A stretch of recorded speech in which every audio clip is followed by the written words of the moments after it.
going to start our evening here at 7 o'clock with our workshop, at which point it's until 7:30, and at which point we'll start with our regular agenda. And so as far as workshop, we have a couple of things to discuss, which Jennifer will walk us through, and if I can find my notes and all of my other notes. We've got a few things to discuss. There are a few local laws, I think 3 draft local laws we want to touch on.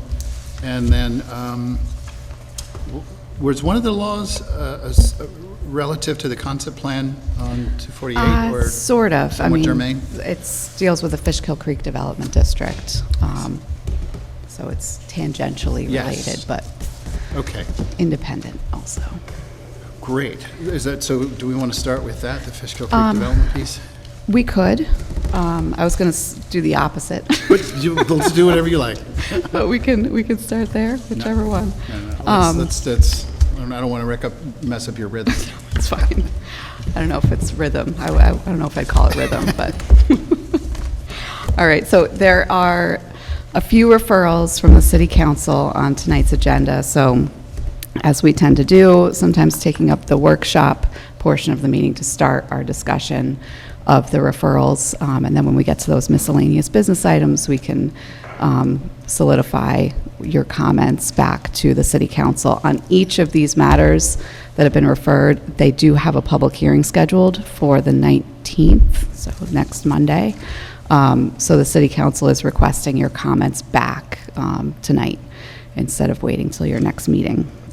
So with that, I will start with the local law that's proposed to amend chapters 190 and 223 concerning soil stabilization.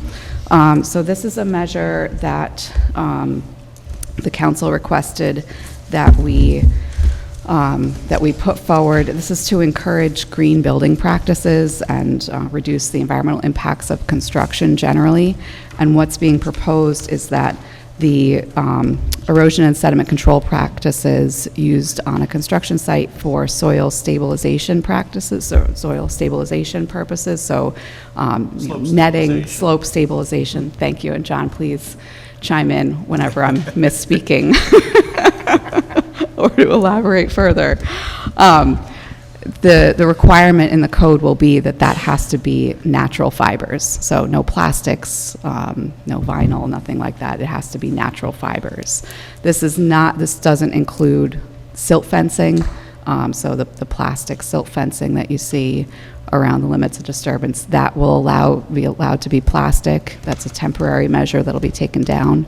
But soil stabilization and slope stabilization practices will have to be made of natural fibers.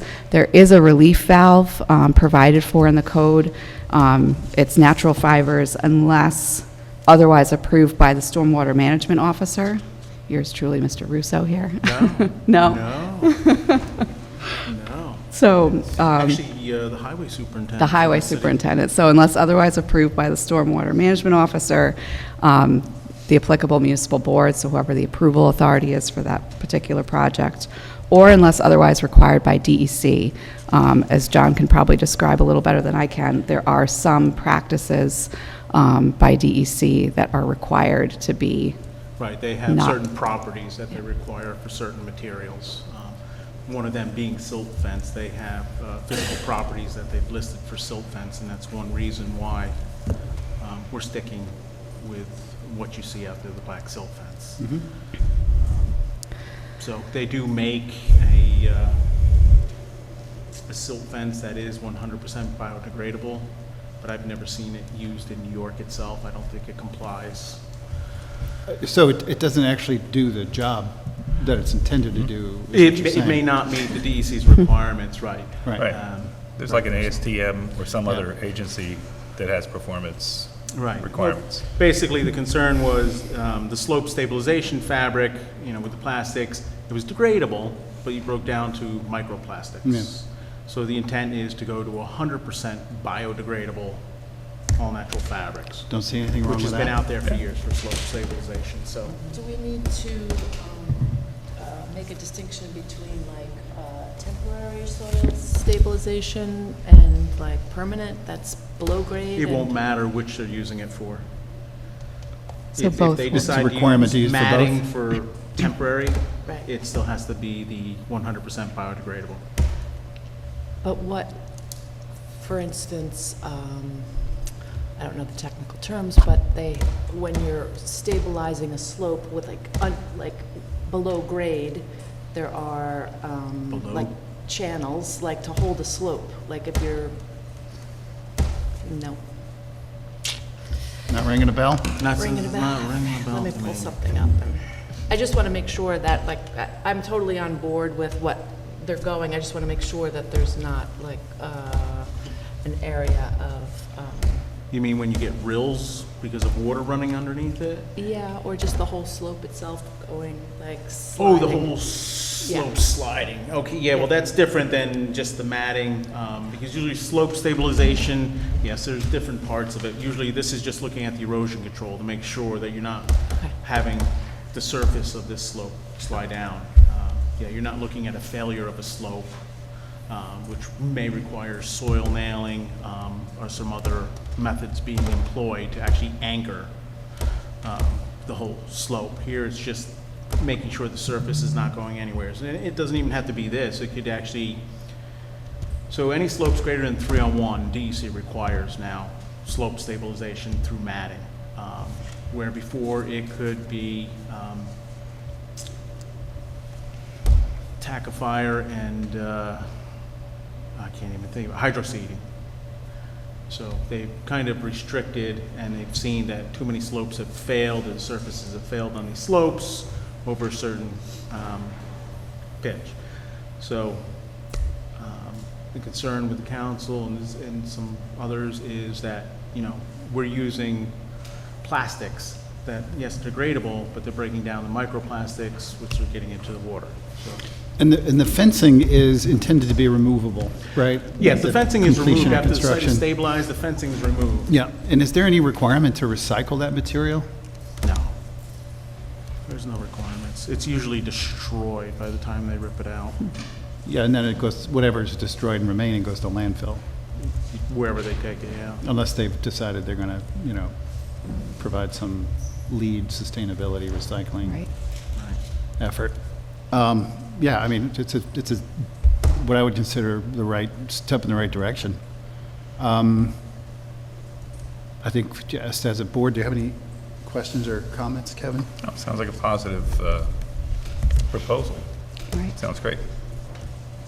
It sounds like it doesn't cost that much more money, and it prevents long-term environmental damage from microplastics and other things, so. Okay, good. Yeah, I think so. Then what do we want to share back to the council that we are generally in support with no further That you think comment? it's a positive direction? that's- Yeah, yeah, we can. I don't know if I want to get that effusive. Control yourself. That big word. We're generally in support. That's all you get, council. All right, so moving on to the next of the local laws. There's another local law that's being proposed. This is amending Chapter 223 regarding certain dimensional regulations, and this concerns attached townhomes. So in the code currently, for any RD district, when you are considering an application for attached townhomes, there's a specific note in the Schedule of Regulations that says that you can approve a subdivision to subdivide land into individual building lots for the purpose of attached or semi-attached single-family dwellings, i.e. townhomes, and you're allowed then to reduce the minimum lot area that would have otherwise been required for those lots under the regular RD zoning. Now, this particular provision was specific to RD districts. You recently, the Beacon recently amended the code to allow attached townhomes in the T district, the newly formed T district. However, this particular note wasn't also amended to reflect that you can have that similar flexibility in the T district to reduce the minimum lot sizes for attached townhomes. So this is kind of a local law correcting what was an oversight at the time when those T-district regulations were being put into place a So- year or two ago. Got it. So Yeah. it currently exists in T, it doesn't in RD. This is to rectify that and to bring it to The opposite. opposite. Yeah. Sorry, it's a long day.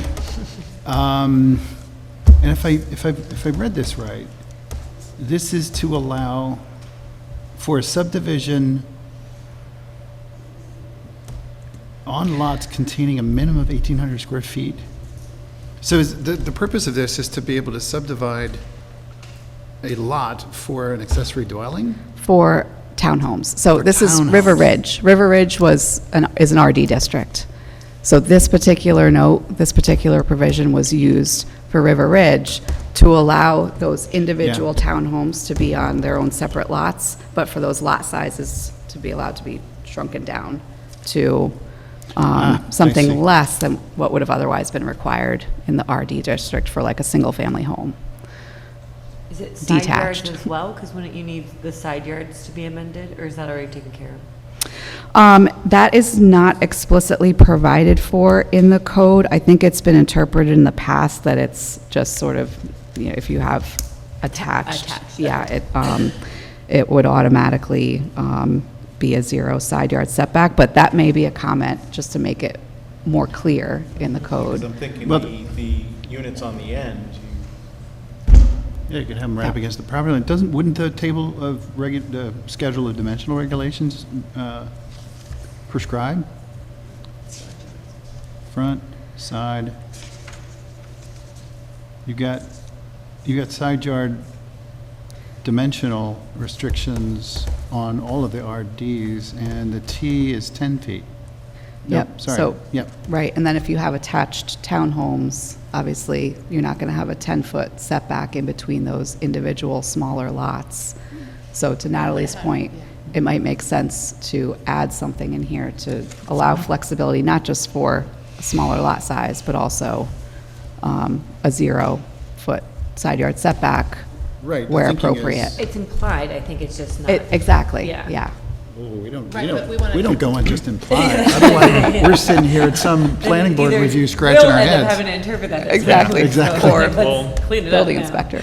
Yeah, the idea being the larger development on its site should have some, even though it's a cluster, should have Yeah. some relationship through setback to side and front yards. Some of the So- other relationship on T district, some of it is, depends on what district it's adjacent to, right? So if it's adjacent to a commercial district, there's one set of, it references those requirements. Yeah, And if it's residential, I know that that was impacted one of the other T district. so you can think of it 19 Developments. Henrys in the T district. This would allow them to break those lots, but I still come back to the question of side setbacks. Right. Because you've got Right. the single-family homes on either I side. think you could still have them on either side of the building. What we're saying is if you have 4 units in a row, the way that Right, where they the have a code reads common now line. is that they're, you know, if they're separate lots, if each one's on a separate lot, there has to be some kind of, I think, indication that the middle units don't require the Yes. side yard Right, setback. that's what I want to Right. make sure. It's just the Still- middle units, Yeah. not the end units. Yeah. or- So I think we could come up with language Yeah. to, you know, add that there should be flexibility to reduce side yard setbacks where appropriate. So that would allow the planning Well- board to have a 0 side yard setback, you know, where there's an To- attached home. to But define- on the ends. Well, that's the question. Do we want to reduce or eliminate, or at least make clear a definition for side yard setback limitations? By definition, do you mean set the numerical value? Or at least make the reading of it clear so that when you're looking at the schedule, that it's understood that, yes, between individual units, no, but as a larger complex, Yeah, so this language in the local law is a note in the schedule. It's note E. Yeah. So it's specifically referred to in the schedule. So what we would do is attach this note E, not just to the lot area, but also the minimum yards reference. For units that share a wall, right? Exactly, yeah. Common wall. A common wall. yeah, I'm reading note E again, and so again, it doesn't necessarily say or make clear directly The setback issue, right. The But we're setback saying issue. it would make sense to add that. Yes, Yeah, okay. Yeah. Agreed. So we'll not necessarily craft that language here for them, But just but we'll suggest make the the concept. recommendation Yeah. that they look at that and define such. Right. Otherwise, any other thoughts, Karen or Kevin, or you came in the middle? Right. The only, Aye. oh, this is about, right, did you read you understand the issue? Yeah. Okay, sorry. My only concern was that we might want to look at how you, if we're defining side and rear yards for townhouse developments, right? Where each one of these in the T-zone and any RD zone where that's feasible, right? That we have it reflect the adjacent district, so that if it's a low-density residential district, there's not a zero lot line, or, there's an appropriate, a similar setback that would be required for those sorts of things, because that was, I thought, one of the, as a transition zone, right? Yep. That one of the intents of that was that it would vary, the developments would vary depending upon its neighbors, right? Makes a lot of sense. So Right. in You're a speaking to commercial setting, context, yeah. right, where if it's in a commercial zone, you can have a zero lot line or a small lot line, because you don't really need that. It's not up against somebody's residence or Yep. backyard. Yeah, no, that makes perfect sense. Something we probably want, I saw you making notes. Yeah. Yeah, okay.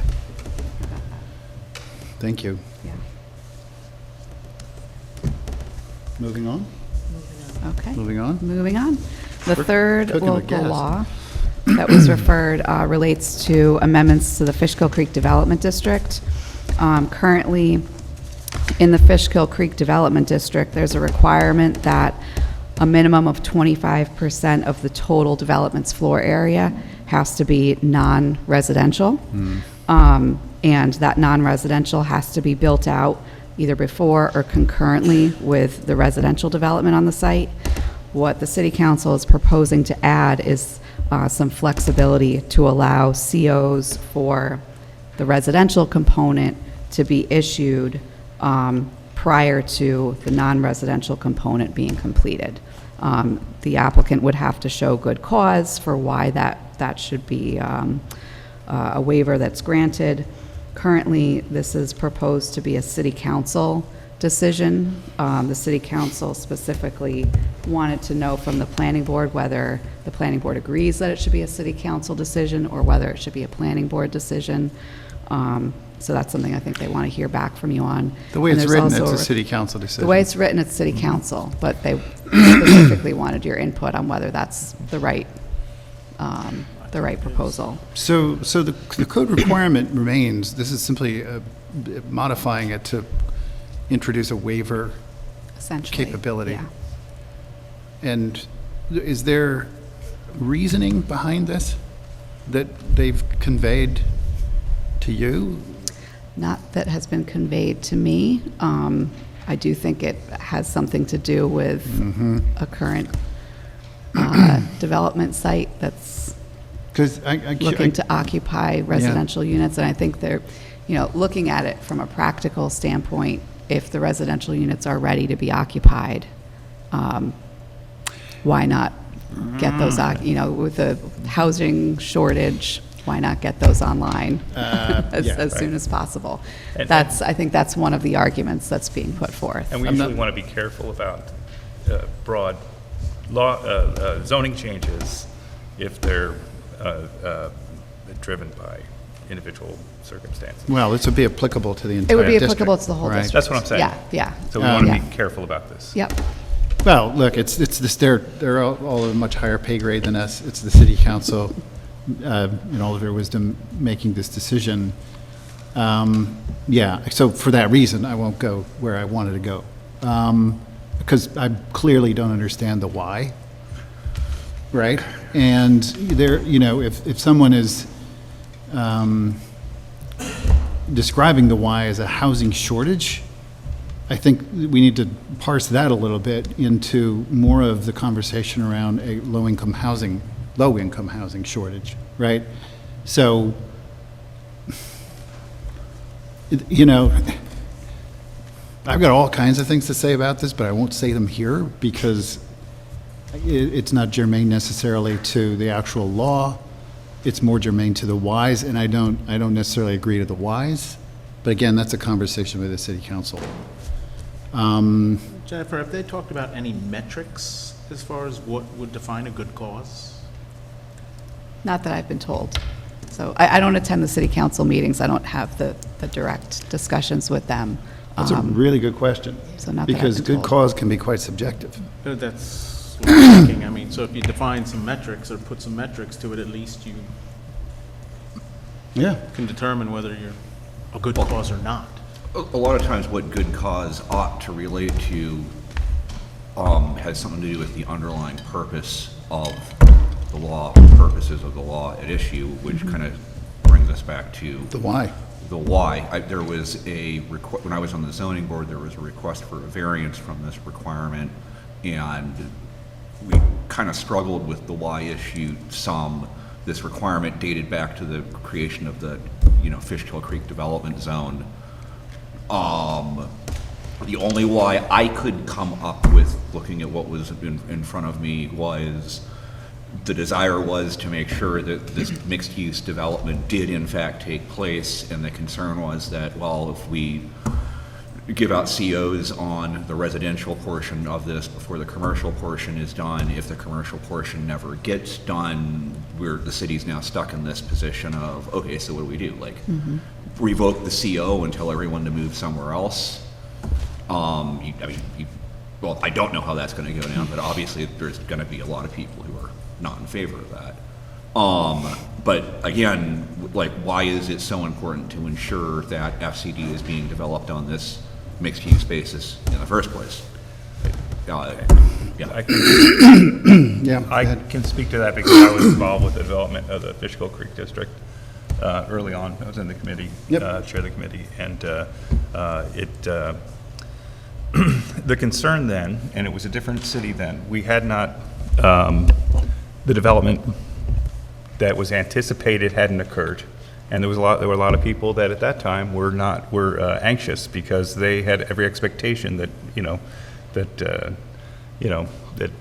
everything was going to change and they were going to make tons of money and move to Florida, and there was a lull at that time, right?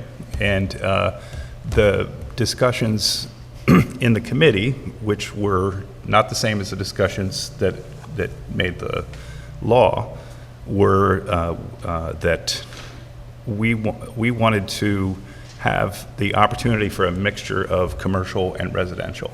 That originally the proposal was that it was only residential was going to be allowed there, right? The next step was to allow for commercial and residential, depending on, so that there was flexibility for the developer, and also because commercial development is beneficial, mixtures of uses, and we found this in the way downtown works. All the mixed-use areas are higher value, they're more pleasant, they're what makes Beacon an interesting and great place. So the intent and the way that it worked out when the law was passed was to have this percentage required, right? Because it was, in the discussion, it was, as you said, if it was just sort of a suggestion, that it probably wouldn't be taken up, right, by a developer. And that having, like, on the linkage district, right, there's sort of mixed-use requirements for some of those buildings. And we found like some of those applications succeeded with mixed use when they might have been single use in the normal course of ordinary development. And I didn't feel like it limited the developers that much. It was actually a benefit because in some ways having a mixture of occupancies can be good in the business cycle and all these other things, right? There's multiple benefits to having mixed uses, is my point. So that was the intent. I felt like a couple of the projects that have been done, at least as far as what's been proposed, aren't failures. They seem to succeed, both as buildings and as part of the social fabric, I mean, we can criticize all these things. We could all be better, And so that's my input on that. Let me throw something at you, definitely a thought I had.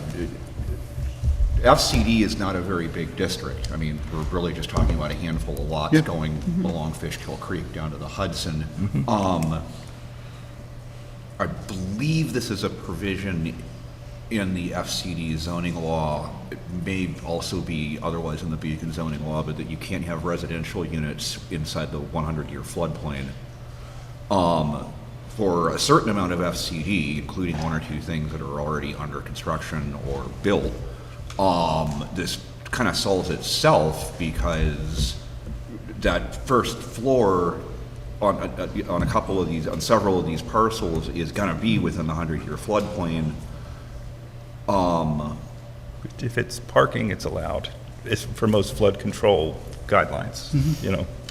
Just can't, anyway, Yeah. as an aside. I'm not really sure that going to a good cause standard accomplishes anything. If the view is that this hasn't actually worked out as intended, making people jump through the hoops of like a good cause exception is probably just a waste of time. I mean, Yeah, I mean, I think that good cause, to your point and to John Russo's, there needs to be some parameter put around that in terms of what this metric or the standard is for what defines good cause. And again, you know, look, I haven't been privy to all of the discussions at the city council, but it's my understanding that for a particular application currently in construction down at the creek, the desire by that applicant for quite some time was to see more residential for P&L. And that'll come up in the next referral that we'll Right. discuss. So this somewhat smacks to me of, and I'll just be blunt, certainly not spot zoning, but making a concession to a developer who, quite honestly, for quite a bit of their application, have basically run roughshod over their agreements with the city. And this particular development is a tertiary concern to the developer. They simply want to turn as much profit as they possibly can. And all of that, to me, doesn't necessarily bring us to good cause. But look, again, I thought I wasn't going to go there. This is the city council asking us to weigh in on this. And the way I then would look at it is, there are now very few remaining Fishkill Creek parcels left to be developed. I'm thinking of one large development specifically, that being the Madam Brett property. And I agree that there's a component to mixed use that adds an advantage, not just to the city, but to the actual users, right? And I wouldn't necessarily want to not thoughtfully create this clause for an out for a developer without really good reason behind it. Yeah, I just want to make sure it's clear, and I think it is based on the discussion, but this particular local law doesn't eliminate. I get that. Yeah, That's it's why I a- mentioned it. Right, It is- it's a timing it's a of lever. the COs. But again, right. it's But it's, yeah, it's allowing, Who has the ability to switch this lever and give the relief? council. as it's proposed, right now, it's the city council, but they're looking to you to weigh in on that. Does it make sense for it to be the city council, or should it be a planning board decision to have the authority to change the timing, to allow the COs for the residential to be issued before the COs for the non-residential component? Yeah, look, Where should that approval authority lie? either It's the way, council that concurrently has the power to eliminate non-residential as well, right? Yes, the city council has the power in the existing code To not to require- grant, to allow for less non-residential than the 25% And I up would to leave it with the council. 0%. yeah, honestly, it ultimately doesn't matter. What really matters is this idea of the good cause. And, look, I'm all for flexibility and offering applicants just that. And so therefore, what they're introducing here allows for that. But I guess, again, it goes down to the good cause standard, and whether it's the city council or the planning board, and all the more reason should it be the planning board who's making that ultimate decision, we need to understand what the baseline for good cause Yeah. is. Yeah. So just from this particular board member, again, this is more editorializing, but I'm not necessarily sure I'm in agreement with the impetus for this law, but on its own, given that, again, we're allowing for some flexibility, I think that that's a good thing, and it, again, comes down to the definition. Yeah.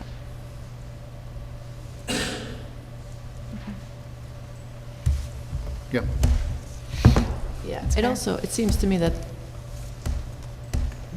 the issue about the non-residential use is couched in terms of office space, that, that office space isn't as needed, but there's a whole lot of other commercial uses that Yeah. aren't office spaces that do seem to Yeah. have a demand in the local economy, so. Yeah. That's a good I wouldn't point. be so quick to roll over on this. Agree. I think you make a really good point. This idea of the ability, There's lots of For- artist spaces that, get filled up very Yeah. quickly. the ability for job creation, right? That's absolutely needed up here, as much as low-income housing. And again, the optics of a developer being granted the ability to create even more market-rate housing, for which there is quite an abundance now, just, I don't know what the city council's thinking. That's my 2 cents. And I'll add one thing, is that having a mixed economy where there's jobs and residences and retail in a community is environmentally beneficial because people aren't commuting as long. Yeah. And as somebody who hates his commute as much as I do, the opportunity for more people in locally, and this is people in Fishkill and surrounding communities also, to have a more diverse economy improves the quality of life and, emissions, all these Sure. other things. Yeah, no, I think about this particular development, and then the other one that I mentioned that could come to pass. The residents there having the ability to access goods and services like just a simple dry cleaner or a laundromat, as opposed to having to get in their car and go up to Main Street. It's just it's simple logic that it would make sense, and I think that was part of the logic behind the rezoning when the Fishkill Creek Corridor came into play. So it removes a part of that logic by giving this out. And again, I would really like to understand what this good cause is, because I can't think of any. Yeah. Yeah, I'm not sure how I feel about, I'm a little agnostic on the overall mandated mixed use. Like, I understand where it's coming from, but doing good cause seems to basically be just ducking the issue. Yeah. I mean, it's kind of, if it still makes sense to have this as a model, then we shouldn't have this good cause exception. Ducking the issue or Right. rolling over? Right. And even if you're not that concerned about whether this is built for this particular project or whether it's built later, there's a sort of what they used to call a moral hazard, right? It's like what's happening with other applicants and how they feel that it's likely to be able to not fulfill the spirit of the zoning district, Yeah. Do we have, it's 7:36, regular time, 7:32 Beacon time. Do we have another? We have another. There's another referral, but we can talk about it in the miscellaneous to that business afterwards? section with the other ones, yeah. Okay. Well, I think we did a lot of good work here. So just on that last one, do you have enough? Yeah, to it sounds, prepare? I think the overarching comment is we need to understand what is meant by good cause and kind of flesh that out a little bit, Yeah. and give some definition to that. None of my editorializing? Hopefully they watch the meetings.